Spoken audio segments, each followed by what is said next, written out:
The old house stood on a hill shrouded in perpetual twilight by ancient oaks. It had always been there, a silent sentinel against the changing seasons. For years its attic remained untouched, a place of shadows and forgotten memories. But something called from that dusty space, a whisper on the edge of hearing. It beckoned those brave enough or foolish enough to heed its call.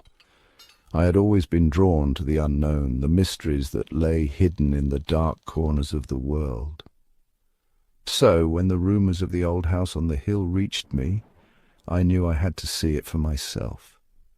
Stories spread like wildfire through the town, whispers of strange noises and unexplained occurrences. People spoke of cold spots, disembodied voices, and the feeling of being watched. The air grew heavy with anticipation as I approached the house. The once bright paint peeled from its wooden bones, and the iron gate creaked open with a mournful groan. Stepping inside, I was greeted by the scent of decay and the weight of countless untold stories. Driven by curiosity and a strange sense of purpose, I started my exploration. Each room held the echoes of the past, faint whispers of laughter, sorrow, and fear. Yet it was the attic that drew me in, its presence looming large at the top of the creaking stairs. I placed my hand on the smooth, worn wood of the attic door. It was cold to the touch, sending a shiver down my spine. The air grew thick with the weight of expectation. What secrets lay hidden within this forgotten space? What would I find in the heart of the darkness? Taking a deep breath, I pushed the door open. It groaned in protest, its rusty hinges screaming against the silence of the house. A musty smell wafted out, heavy with the scent of dust and decay. The attic was a cavernous space, its darkness barely pierced by the slivers of light that snuck in through cracks in the boarded-up windows. Cobwebs hung from every corner, thick and grey, like the tattered remnants of some ancient tapestry. The floor was littered with discarded furniture, shrouded in white sheets that resembled ghostly figures in the dim light. I stepped cautiously into the room, my heart pounding in my chest. Each creak of the floorboards under my feet sounded unnaturally loud in the stillness. Moving deeper into the attic, I ran my fingers along the dusty surfaces of forgotten treasures. A chipped porcelain doll lay abandoned in a rocking chair, its painted eyes staring blankly ahead. A gramophone sat silent in the corner, its horn pointed towards the shadows as if frozen in mid-song. The air grew colder as I approached a large, ornately carved chest tucked away in the deepest recesses of the attic. It was as though the very presence of the chest drew the warmth from the room, replacing it with an unsettling chill. I reached out, my hand hovering over the cold metallic latch, and hesitated. The silence in the attic was almost deafening. It pressed in on me from all sides, broken only by the sound of my own breathing and the frantic beating of my heart. I could feel a presence in this room, something unseen that watched my every move. Then I heard it, a faint whisper, barely audible above the silence. It seemed to slither through the darkness, wrapping around me like icy fingers. I couldn't make out the words, but the voice sent shivers down my spine. It was a sound that spoke of secrets best left buried, of ancient evils lurking in the shadows. Panic welled up inside me, threatening to consume me. I wanted to run, to escape the suffocating darkness of the attic and never look back.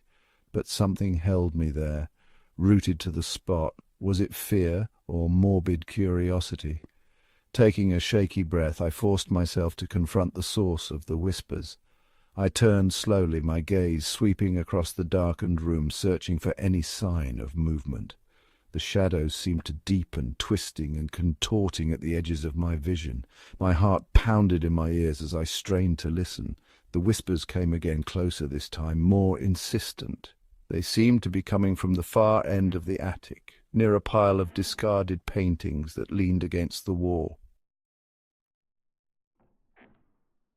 Fear propelled me forward. I moved cautiously towards the paintings, my senses on high alert. The air grew heavy with a cloying, almost sweet scent, like overripe fruit.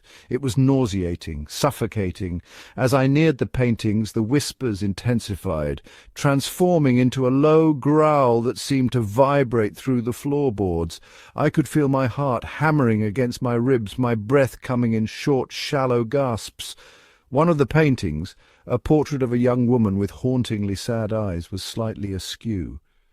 It was as though something had bumped it from behind. As I reached out to straighten the picture, a dark shape shot out from behind the canvases.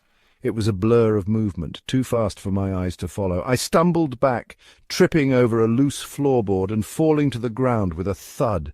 Panic seized me as I scrambled backwards, my eyes frantically searching the darkness for the source of the disturbance. There was nothing there. The space behind the paintings was empty. Had I imagined the whole thing? Was the attic playing tricks on my already frayed nerves? Section 5. A Glimmer in the Dust. I lay on the cold, dusty floor for a moment, my chest heaving, trying to slow my racing heartbeat. The silence in the attic was almost as unnerving as the whispers had been. It was a heavy, expectant silence, as though something was waiting for me to make the next move. Pushing myself to my feet, I brushed the dust from my clothes. My gaze darted around the attic, searching for any sign of movement.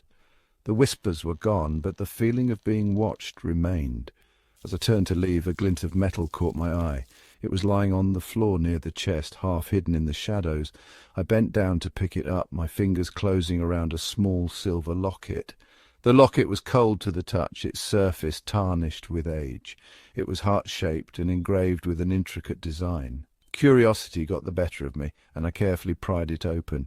Inside there was a miniature portrait of a young woman. She was beautiful, with long flowing hair and piercing blue eyes. But it was her expression that sent a chill down my spine.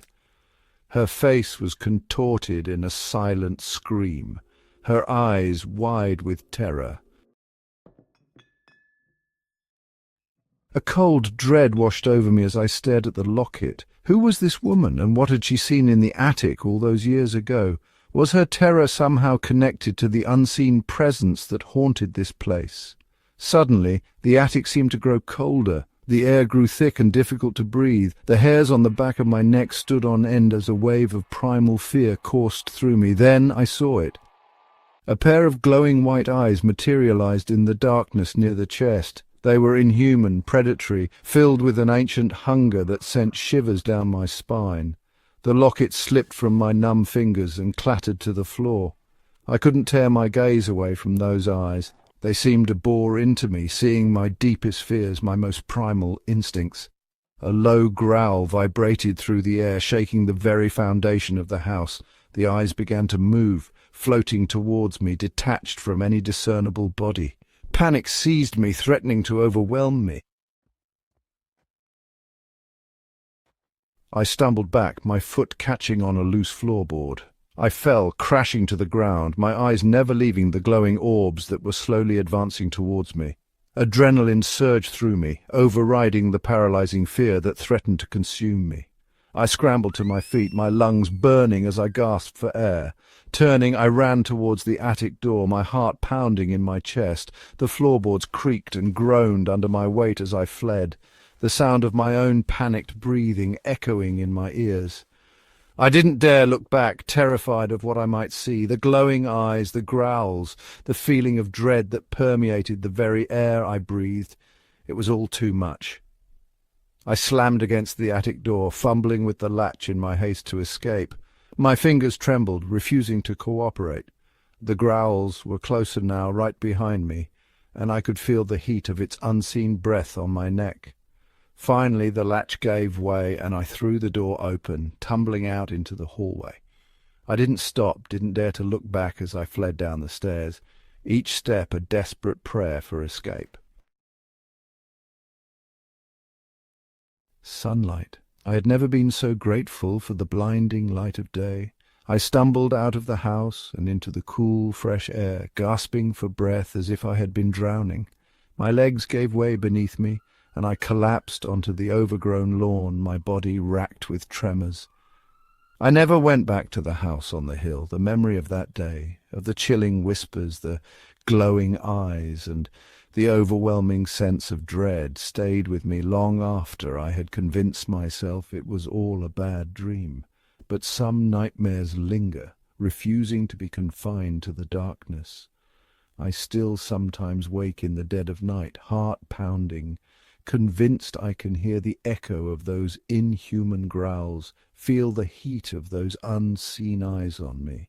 The locket, the only physical reminder of that day, lies forgotten in a box in my attic. I haven't the courage to open it, to look upon the terrified face of the woman trapped within its silver confines. The old house on the hill still stands, a silent sentinel against the changing seasons. Some say it's just an empty shell, haunted by the memories of those who once lived and died within its walls. Others whisper of darker things, of ancient evils that lurk in the shadows, waiting for the unsuspecting to cross their path. I don't know what truly resides in that attic. Perhaps it was just a figment of my imagination, fueled by fear and the weight of the house's grim history. But a part of me, a small terrified voice in the back of my mind, whispers a different truth. The attic door, I know, remains unlocked, and something waits on the other side.